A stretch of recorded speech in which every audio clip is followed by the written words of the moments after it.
Praise the lord to everyone. ఈరోజు దేవుడు మనందరితో మాట్లాడేటువంటి మాట ఏంటనంటే, ఇదిగో నేను ఇశ్రాయేలు వారితోనూ యూదా వారితోనూ కొత్త నిబంధన చేయు దినములు వచ్చుచున్నవి. ఇదే యెహోవా వాక్కు. దేవునికి మహిమ కలుగును గాక. ఈరోజు దేవుడు నీతోను నాతోని యొక్క వాక్యం ద్వారా మాట్లాడుతూ ఉన్నారు.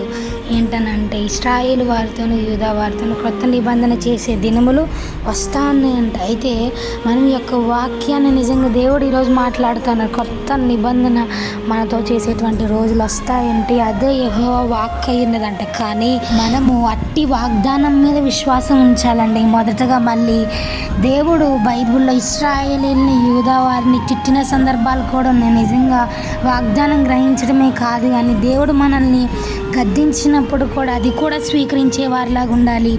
మళ్ళీ మనకి యొక్క కొత్త నిబంధన చేయు దినములు మన యొక్క లైఫ్లో రావాలంటే మొదటగా దేవుడు చెప్పినటువంటి వాక్యానుసారమైన జీవితం, యథార్థమైనటువంటి జీవితం, దేవుని దృష్టికి నీతి న్యాయములు అనుసరించేటువంటి జీవితం జీవిస్తే తప్పక నెరవేరుతుందండి. సో ఈ రోజు నుంచి నిజంగా దేవుని దృష్టికి యథార్థమైన జీవితం జీవిద్దాం. అప్పుడు ప్రతిదీ సమస్తం సమకూడి జరుగుతుంది అని విశ్వసిద్దాం. మొదటగా ఆయన రాజ్యమును నీతిని వెతికే వారిలాగా ఉందామండి. అప్పుడు ప్రతిదీ మనకు అనుగ్రహింపబడుతుంది. దేవుని వాక్యం సెలవిస్తుంది. కాబట్టి అటు రీతిగా ఉందాం. ఇట్టి వాక్యము దేవుడు దీవించునుగాక. ఆమెన్.